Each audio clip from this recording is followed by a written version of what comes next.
എവിടുന്ന വരുന്നേ? ഞാൻ തലപ്പുഴ. തലപ്പുഴ. ഇന്നലെ ആ ഭാഗത്ത് ആനനെ കണ്ടു എന്ന് പറഞ്ഞത് 46 ഗോദാവരി. അല്ല, അവിടെ ആന ഉണ്ടായിരുന്നു ഇന്നലെ? അങ്ങനെ കണ്ടു എന്നാണ് പറയുന്നത്. തലപ്പുഴയിൽ ഞാൻ കണ്ടിട്ടില്ല, അവിടെയുള്ള ആളുകൾ പറഞ്ഞിരുന്നു. അവിടെ നിന്നാണ് മാനന്തവാടിയിലേക്ക് വന്നത്. അപ്പോൾ കുഴിനിലം വഴി ഇങ്ങോട്ട് വന്ന് കണിയാരം വഴി മാനന്തവാടിയിലേക്ക് എത്തി.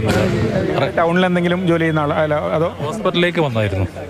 മുമ്പ് തലപ്പുഴയൊക്കെ എപ്പോഴും ആന ഇറങ്ങാറുണ്ട്. ഈ മാനന്തവാടി ടൗണിൽ ആന ഇറങ്ങിയത് ഓർമ്മയുണ്ടോ? കുറേ മുമ്പ് ഇറങ്ങിയിട്ടുണ്ട്, അത് എപ്പോഴാന്നുള്ള കറക്റ്റ് ഓർമ്മയില്ല. ഈ അടുത്തൊന്നും ഇറങ്ങിയിട്ടില്ല. ഇല്ല. ചേട്ടൻ എവിടുന്ന വരുന്നേ? ഞാൻ വിളിക്കുന്നു.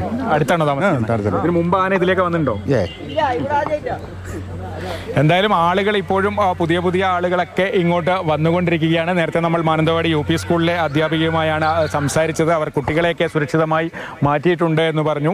ധാരാളം ആളുകൾ ദൂരെ നിന്നടക്കം ഇങ്ങോട്ട് വരുന്നുണ്ട്. പലരും ക്യാമറ കാണുമ്പോൾ ഓടി മാറുകയാണ്. നിങ്ങൾ എവിടുന്ന് വരുന്നത്? ഞങ്ങൾ പാണ്ടിക്കടവ് കൂടെ അല്ലേ രാവിലെ ആന വന്നത്? വീടിന്റെ മുന്നിൽ കൂടിയാണോ വന്നത്? എങ്ങനെ കണ്ടോ രാവിലെ? നമ്മൾ കണ്ടില്ല, നമ്മൾ ഉറങ്ങുന്നതായിരുന്നു ആ സമയത്ത്. ആന അതിലെ പോയി എന്ന് പറഞ്ഞു. അങ്ങനെ പറഞ്ഞപ്പോ നിങ്ങൾ എവിടെയാ?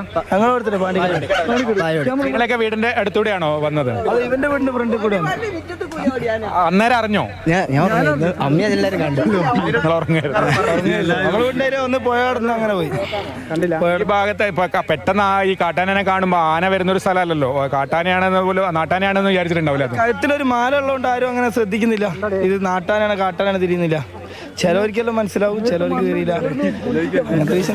എന്താണെങ്കിലും ഈ കാട്ടിലെ റേഡിയോ കോളർ കണ്ടും ചിലരൊക്കെ തെറ്റിദ്ധരിച്ചു നാട്ടാനയാണ്, ചങ്ങലയോ അല്ലെങ്കിൽ ബെൽറ്റോ എന്തോ ആണെന്ന് ആളുകൾ ധരിച്ചു എന്നൊക്കെയാണ് കണ്ട ആളുകളൊക്കെ പറയുന്നത്.